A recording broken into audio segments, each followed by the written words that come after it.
Assalamu alaikum wa rahmatullahi wa barakatuh. On va parler aujourd'hui de la dernière vidéo de Abba Sadiq alayhi salam sur Hermès et Mohammed sallallahu alayhi wa sallam, notamment au sujet de la tablette d'émeraude écrite par Hermès et son lien avec le voile émeraude, le voile vert émeraude que Mohammed sallallahu alayhi wa sallam a atteint lors de son voyage nocturne, lorsqu'il est monté au-delà du 7e ciel, qu'il n'y avait plus que ce voile qui le séparait de Allah subhanahu wa ta'ala. La vidéo s'appelle « D'où viennent nos pensées ?» Vous allez comprendre le lien très rapidement. Et donc on va voir la vision hermétique de la pensée. Qu'est-ce que la pensée? D'où viennent nos pensées, etc. selon Hermès, et faire le lien avec le prophète Mohammed. Pour Hermès, les pensées sont indissociables dans l'être humain des sensations, de ce qu'on ressent. Et les sensations sont indissociables de la pensée. Et d'ailleurs, c'est ce qui définit l'être humain, qui le distingue de l'animal, dont les sensations ne sont liées qu'à la nature. Il nous explique aussi que les pensées ne viennent pas du soi, ne viennent pas de nous, elles viennent d'ailleurs.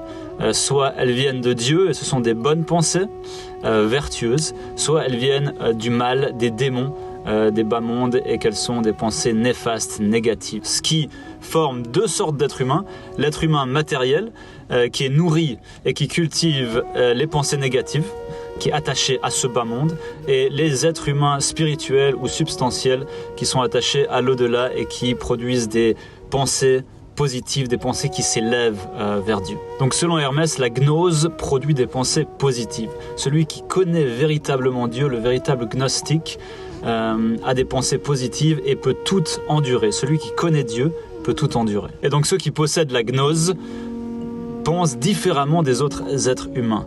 Ils ont des pensées qui sont positives, qui sont vertueuses, qui sont disciplinées et qui sont quasi divines, plutôt que des pensées négatives qui sont colériques et qui sont destructrices.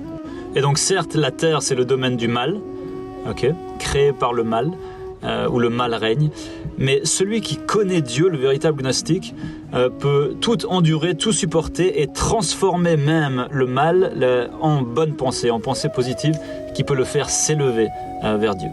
Donc, selon Hermès, la compréhension est essentielle, et la véritable croyance ou foi ne peut pas prendre place sans compréhension, en vérité.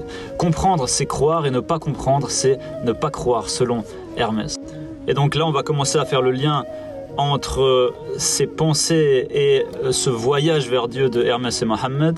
Et on va voir que selon Hermès, la parole ou le verbe ou le logos oriente l'esprit vers la vérité absolue.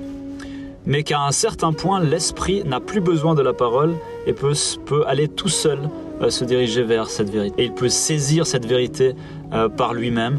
Et cet enseignement de Hermès nous rappelle bien sûr le voyage nocturne du prophète Mohammed sallallahu alayhi wa sallam, où le prophète Mohammed, qui est l'esprit, qui est l'intellect, s'élève grâce à la parole, aux mots, au verbe qui est Gabriel, l'ange Gabriel, qui l'amène jusqu'à un certain point.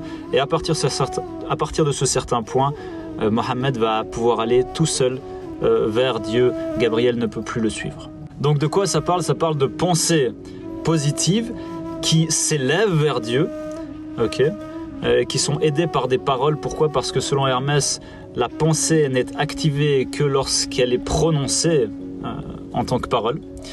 Et ça parle d'hommes spirituels qui également s'élèvent vers Dieu. On a vu dans les vidéos précédentes que Mohammed était l'esprit ou l'intellect, et que Gabriel était Jésus et il était la parole de Dieu. Et tout ça, c'est pour faire un chemin vers la dissolution dans le divin absolu, la vérité absolue, la réalité du Dieu ineffable.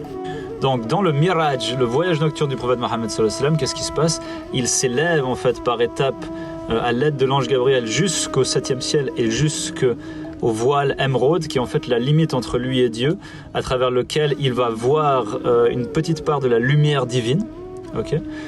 Et il va aussi lui être révélé le nom de son successeur, et la connaissance divine en fait va lui être révélée. Il va arriver à parvenir à un point où il fluctue entre le moi, entre le Mohammed lui-même, et entre Dieu Huwa, l'ineffable, l'absolu absolu. Après avoir reçu tout ça, il va redescendre à travers les cieux vers la création. La tablette d'émeraude, en vérité, elle a ce même message, ce même symbole. On sait qu'un des messages principaux de cette tablette, c'est « As above, so below », ce qui est en haut comme ce qui est en bas. Et c'est exactement, donc il y a ce parallèle entre ce qui est au-dessus et ce qui est en dessous, tout comme dans l'histoire du prophète Mohammed avec ce voile vert qui est à cet endroit où tout se reflète. Et cette tablette, bien sûr, tout comme le voile émeraude, est un reflet de la réalité essentielle, la réalité de l'absolu. On sait également que Hermès, que les musulmans connaissent comme Idris, que les juifs et les chrétiens connaissent comme Enoch, que les égyptiens connaissent comme Thoth, il est monté dans les cieux, également, tout comme le prophète Mohammed, il a également eu un voyage nocturne, et c'est lui qui a écrit cette fameuse tablette d'émeraude. Donc il y a un lien très clair et très profond entre la tablette d'émeraude d'Hermès et le voile émeraude du prophète Mohammed sallallahu alayhi wa sallam. Donc tout ça, ça démontre une réalité avec de multiples expressions. On a le prophète Mohammed sallallahu alayhi wa sallam qui monte dans les cieux et qui redescend sur terre en tant qu'esprit intellect complet. On a dans la tablette d'émeraude également ce même message du lien entre le ciel et la terre, la lumière et la matière, et l'intellect et la parole, l'esprit et la parole. Et donc, Abba Sadiq alayhi salam, il établit un lien très clair entre Hermès et Mohammed sallallahu alayhi wa sallam. Et il va nous montrer à la fin de sa vidéo cette fameuse étoile à 6 branches qui est également un symbole et un dessin de cette réalité et de ce lien entre les différentes réalités, entre ce qui est en haut et ce qui est en bas. On voit dans cette fameuse étoile qu'il y a Mohammed sallallahu alayhi wa sallam qui est monté dans les cieux. Vous voyez qu'il est en haut, dans la branche du haut. Le Qa'im, qui est son représentant, sa parole, son visage, celui qui établit sa religion sur terre à la fin des temps, qui établit sa mission en réalité, qui est le Qa'im et qui est en bas, donc comme s'il était sur la terre. Voilà, en vérité, c'est une vidéo où il y a énormément de choses à dire. Il y a beaucoup de méditation, de réflexion et de déduction qu'on pourrait en tirer.